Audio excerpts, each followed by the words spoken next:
जो लोग अभी स्वस्थ हैं, खाने-पीने से उनको कोई दिक्कत नहीं होती, उन लोगों के पास जब मैं बैठता हूँ, उठता हूँ, तो ये कहते हैं वो कि क्या समस्या होती? कोई समस्या नहीं होती, सब कुछ खाना चाहिए, ज़्यादा परहेज़ नहीं करने चाहिए।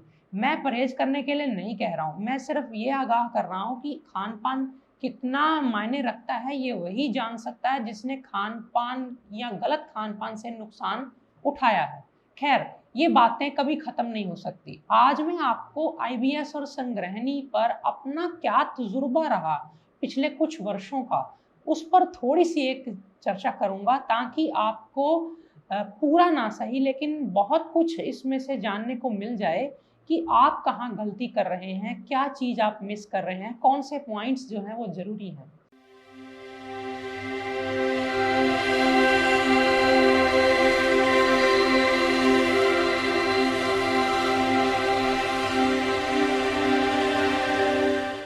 खाते ही पेट पर प्रेशर पड़ जाना, दस्त आते रहना या फिर बिगड़ करके यही चीज़ संग्रहणी बन जाना, आईबीएस बन जाना, ये आजकल आम हो गया है। मैं देख रहा हूँ जैसे-जैसे एक क्लिक पर खाना घर में आ जाता है ऑर्डर करने पर, वैसे-वैसे लोगों का झुकाव इन चीज़ों को बाहर की खाने की चीज़ों में हो रहा है और बाहर की चीज़ों में किस तरह का तेल या रिफाइंड यूज़ किया गया है, खाना बनाने के लिए जो उसमें चटनी, जो उसमें प्यूरी, मिक्सचर्स वो कब के बनाए हुए थे और वो कितने ज़्यादा न्यूट्रिशियस थे या कितने ज़्यादा वो हार्मफुल थे, इसकी कोई गारंटी नहीं है। देखने में चीज़ बड़ी सुंदर लगती है, खाने में भी, लेकिन भीतर उसमें वो कौन-सी चीज़ खराब होने वाली थी, किसको क्या करके क्या बना दिया, इस बारे में कोई नहीं जानता, सिवाय जो बनाने वाले हैं। अब जो लोग तो इस चीज़ को खुद आँखों से देख लेते हैं, वो तो समझ जाते हैं और वो कहते हैं कि नहीं ये चीज़ हम नहीं खाएँगे और जो लोग अभी स्वस्थ हैं, खाने-पीने से उनको कोई दिक्कत नहीं होती, उन लोगों के पास जब मैं बैठता हूँ, उठता हूँ, तो ये कहते हैं वो कि क्या समस्या होती? कोई समस्या नहीं होती, सब कुछ खाना चाहिए, ज़्यादा परहेज़ नहीं करने चाहिए। मैं परहेज़ करने के लिए नहीं कह रहा हूँ, मैं सिर्फ़ ये आगाह कर रहा हूँ कि खान-पान कितना मायने रखता है, ये वही जान सकता है जिसने खान-पान या गलत खान-पान से नुकसान उठाया है। ख़ैर, ये बातें कभी ख़त्म नहीं हो सकती। आज मैं आपको आईबीएस और संग्रहणी पर अपना क्या तजुर्बा रहा, पिछले कुछ वर्षों का, उस पर थोड़ी-सी एक चर्चा करूँगा ताकि आपको पूरा ना सही लेकिन बहुत कुछ इसमें से जानने को मिल जाए कि आप कहाँ गलती कर रहे हैं, क्या चीज़ आप मिस कर रहे हैं, कौन से पॉइंट्स जो हैं वो ज़रूरी हैं। तो सबसे पहले मैंने देखा कि जब तक पेशेंट अपने आप को सेफ मोड में या सेफ ज़ोन में नहीं लेके आता, तब तक उसकी कोई दवाई असर नहीं करती उसको, सिवाय स्टीरॉइड के और कोई उसको योग, प्राणायाम कुछ भी असर नहीं करता। अब सेफ मोड में कैसे आया जाए? आप कोई भी चीज़ खाते हैं, वो आपको पच रही है या नहीं पच रही है, इसका एक ही प्रमाण है कि खा करके उस चीज़ को आपको कंफर्टेबल लगता है। कंफर्टेबल लगने वाली चीज़ें एक तरफ कर दें। जो चीज़ें ग्रंथों में या आयुर्वेद के जानकारों के द्वारा बताई जाती हैं कि ये सेफ हैं, लेकिन आपको लेने पे तंग करती हैं, उसको आप बीच वाले एक ऑरेंज ज़ोन में रख लें, येलो ज़ोन में रख लें कि ये चीज़ें क्यों ऐसा कर रही हैं मुझे? क्या मेरी प्रकृति को सूट नहीं करती या मैं किसी गलत कॉम्बिनेशन से या ज़्यादा खा रहा हूँ या मैं गलत समय पे खा रहा हूँ? उसको थोड़ा समझ करके धीरे-धीरे ग्रीन ज़ोन में शिफ्ट करिए या फिर उसको रेड ज़ोन में भी डाल दीजिए। इस तरह से अगर आप करेंगे तो आपके पास कुल 15-20 चीज़ें खाने वाली आराम से आ जाएँगी, चाहे वो मूँग हो, चाहे वो अनार हो, चाहे वो बेल हो और इसमें छाछ हो, दही केला हो, इस तरह से 20-25 आइटम मिल जाएँगी, जिनको आप मिला-मिला करके कोई करीब 40 के आस-पास वेरिएंट बना लेंगे। कभी आप मूँग की दाल की खिचड़ी खा लेंगे, कभी आप मूँग की दाल की सब्ज़ी ले लेंगे, पी लेंगे, कभी आप उसी को चावल के साथ ले लेंगे। इस तरह से आप काफ़ी कुछ कर लेंगे। आगे चलते हैं, जब आपने इस चीज़ को समझ लिया, धीरे-धीरे उस चीज़ से दूर हो गए जो आपको तंग करती है, तो धीरे-धीरे आप स्टेबल होने लगेंगे। आपको सांस मिलने लगेगा ये सोचने के लिए कि आगे क्या करना है। वहां पे आती है आयुर्वेद की थोड़ी मदद। आयुर्वेद की मदद चिकित्सक के बिना तो लेनी नहीं चाहिए, लेकिन फिर भी एक होम रेमेडी के लिहाज से मैं आपको बता दूं, बेल बहुत अच्छा है, कच्चा या पक्का। हम बात कर रहे हैं कच्चे बेल की। कच्चा बेल ही आईबीएस में लें, पका हुआ बेल फल संग्रहणी के रोगी ना लें, क्योंकि वो पचने में भारी होगा। अब कच्चा बेल फल कैसे यूज करना, या तो कच्चे बेल फल की कैंडी बनती है बाजार में, या फिर इसका शरबत बनता है, दोनों ही स्थितियों में कच्चा बेल प्रयोग होता है, या फिर इसका चूर्ण आता है, बेलगिरी चूर्ण। तीनों ही अवस्थाओं में जो चीज आपको जल्दी मिल जाए, पास में मिल जाए, अच्छी मिल जाए, और आपको थोड़े बहुत अगर मीठे से दिक्कत नहीं है तो कैंडी मिल जाए, तो आप इसका प्रयोग कर सकते हैं। हालांकि मैंने कोशिश करी, देखा कि लोगों में ये कमी आ रही है कि उनको बेल के साथ जो दूसरी आइटम्स देते हैं चूर्ण के रूप में, कई कई बार वो इतनी उनको गर्मी करती हैं और दुबला कर देती हैं, तो इसलिए हमने अकेला बेलगिरी का चूर्ण बनवाया।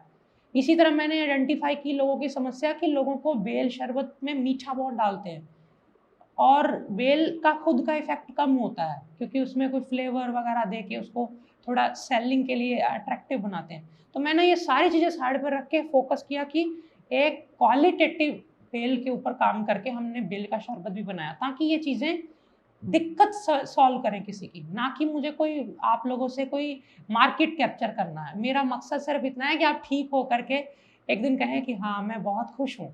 मेरे को कुछ दिन पहले किसी सज्जन भाई बहन ने, मुझे नहीं पता कौन है वो, उसने एक चित्र पेंटिंग बना करके, स्केच बना करके मुझे भेजा कि मैं आईबीएस का रोगी था और बहुत दुखी था, आपके ही बताए चीज़ों से मैं उस चीज़ से हमेशा के लिए बाहर आ गया हूँ, तो इसके लिए मैं आपको धन्यवाद करने के लिए ये भेज रहा हूँ अपनी तरफ से। तो मुझे बड़ा अच्छा लगा कि ठीक है, अगर किसी ने अच्छे ढंग से इसको सुना, समझा, फॉलो किया, तो जीवन में बदलाव आया। तो यही मेरी एक फीस है कि आप लोगों ने इतना प्यार, इतना मुझे वो दिया, जिसके मैं शायद हकदार भी नहीं था, इतना काबिल भी नहीं हूँ।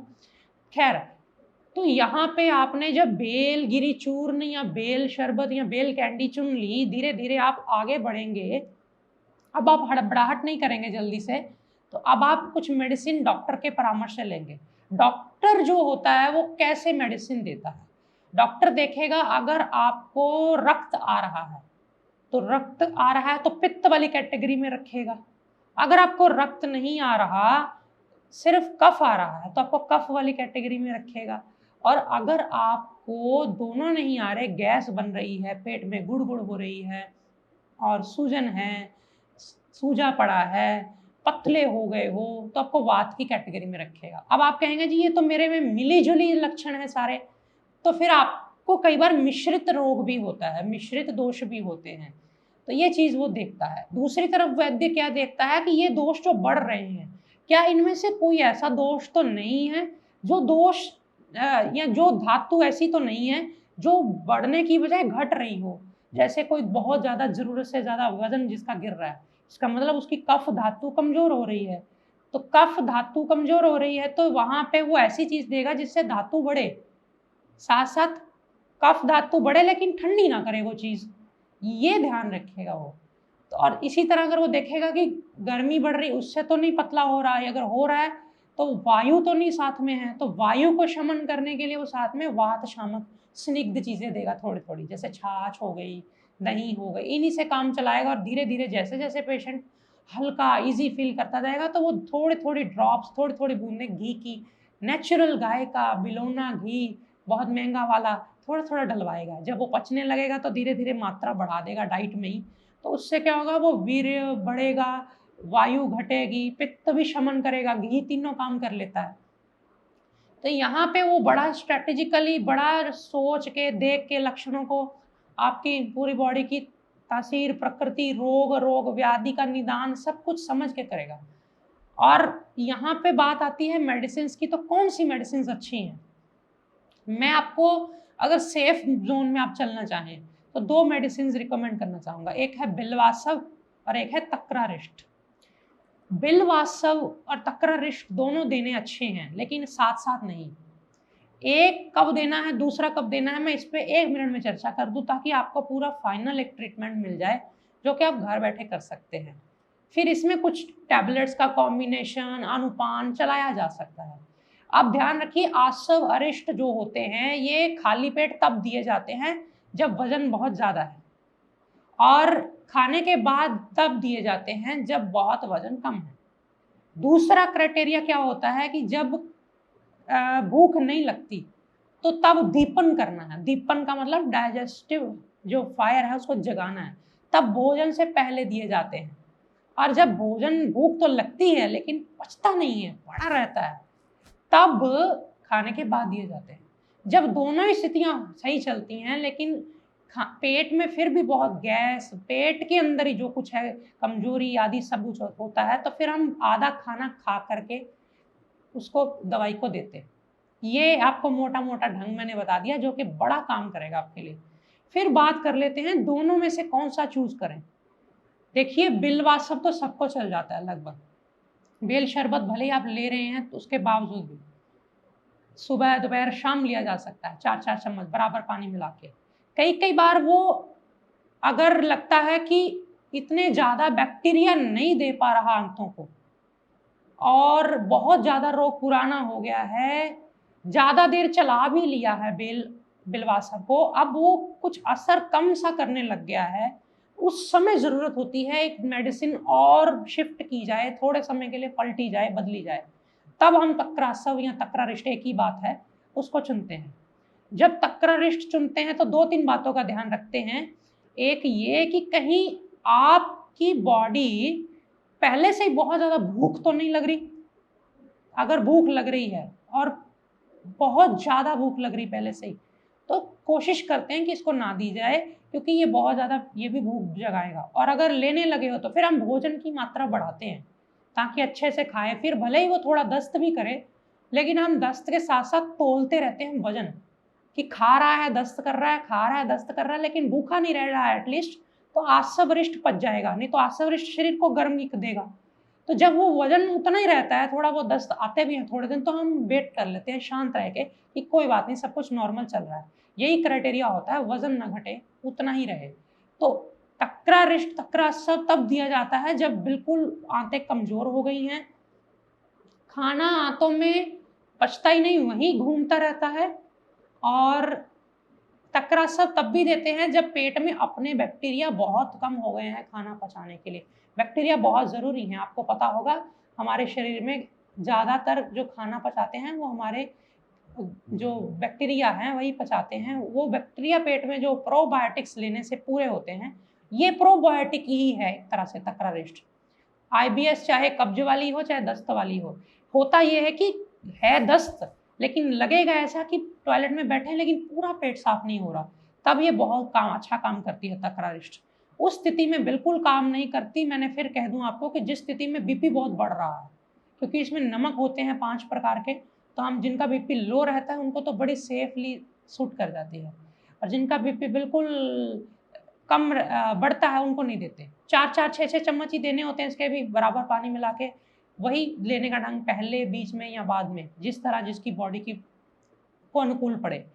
फिर उसके बाद धीरे धीरे जैसे जैसे आप आगे बढ़ते जाते हैं तो आप अपनी डाइट में एक एक चीज़, चाहे वो फिर कोई गाय का पतला दूध हो, या फिर कोई खीर हो, या फिर कोई और ऐसे कुछ फल हों जो पच तो जाते हैं लेकिन आपको लगता है हैवी ना कर जाएं, आप फलों को ऐड कर लेते हो, आम, चीकू, इस तरह से। फिर आपको अगर हाई कैलोरी वाले फल पचने शुरू हो जाते हैं, अंजीर, खजूर बाद में शुरू करी जाती है, फिर गाजर शुरू करी जाती है, लेकिन ये सारा पूरा एक फाइनल डेस्टिनेशन में पहुंचने तक खूब सारी मालिश, हल्के हाथ से थोड़ा धीरे धीरे अनुलोम विलोम प्राणायाम, और चबा चबा कर खाना, बेल का साथ ना छोड़ना, और अपनी डाइट को, अपनी जो रोज़ की चीज़ें ले रहे हो उसको इतना प्यार करना कि उसी में टेस्ट और फ्लेवर भर देना, उसी के वेरिएशन तैयार कर लेना।